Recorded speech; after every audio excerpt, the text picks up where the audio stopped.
it seems as though, the two of you, with everything that you're doing, from the acoustic duo stuff to the original songs to trying to help other people, these are wise heads on younger shoulders, we will say. Thank you. So what was the inspiration behind, learning all of these things and not wanting to just hoard them for yourselves? Because that's kind of the way a lot of artists tend to be, which I get. But as somebody who's also always trying to help my fellow musicians, what made you, because for me, it came from a decade of doing shit the hard way, and then meeting younger people and realizing if there's anything that I can do to help people that are coming up now, I would love to do that. But it seems as though your journey's just really getting started, and you're getting started with wanting to help other people. Where did that come from? I assume we probably have a couple different answers here, but for me, I am just, as cheesy as it might sound, I'm a huge fan of local music, local musicians and artists. And I think that probably comes from growing up in a church that was very contemporary and very performance-based, at least initially. And sort of really grew to respect them. And it was like, wow, this is Pittsburgh talent. And then they all knew people that were gigging musicians regionally and in the Pittsburgh area. So I became very attached and in awe of Pittsburgh musicians. So I think finding any kind of other up and coming Pittsburgh musicians was really an appealing idea to me personally, and to kind of be at the start of helping them grow their journey and get to the next steps. And we've even worked with a couple of people who haven't had no trouble getting started in the music scene, but just maybe helping them out with a website or remastering some old recordings. That's even exciting because there's so much talent in this area that maybe sometimes people just don't have the time to devote to everything they want to do with their music area of their life.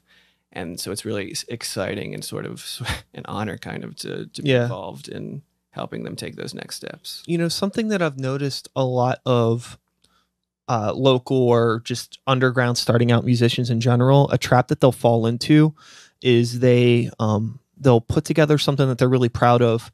They don't know how to market it or promote it properly, but then they just move on to the next thing. And there's all of these scattered, abandoned things that never really got their proper due, right? Because they didn't have the right people around them. So I like the idea of let's not focus so much on trying to create new when you have so much stuff that nobody's heard. Right. It doesn't matter if it's a year old to you now, nobody's heard it. Right. And this is a great song. What can we do to get this in front of people? It's people will release something and it gets 30 likes on Instagram. They're like, well, I guess that's as far as this is going to go. And it's like that, you're doing yourself a huge disservice, right?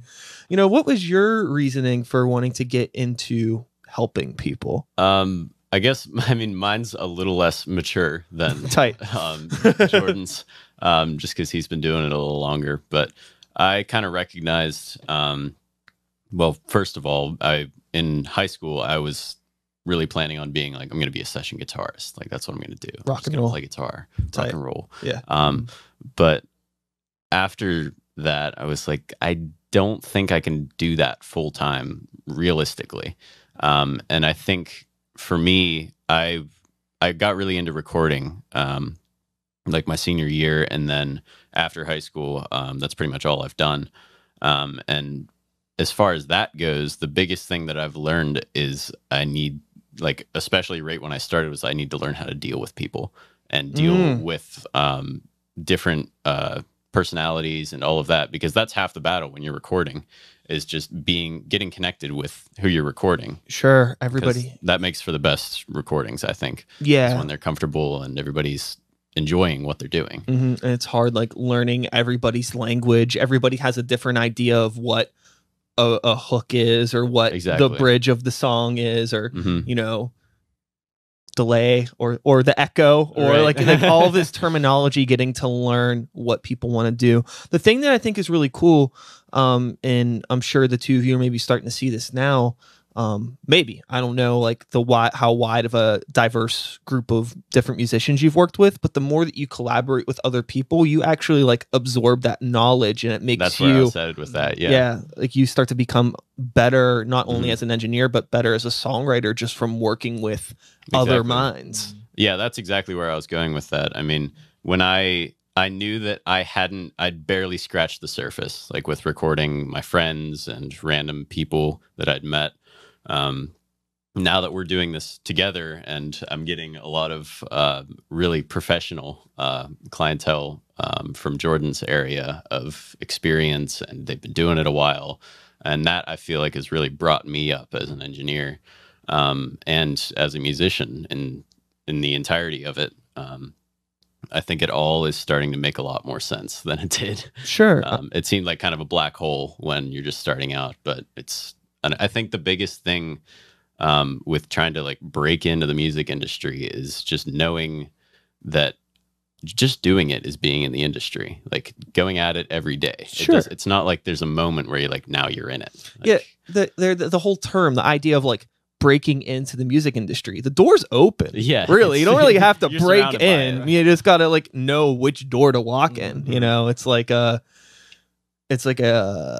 I don't know a good analogy, but it's just like a giant building with countless doors. It's just a matter of finding like what floor in this building do I really belong on?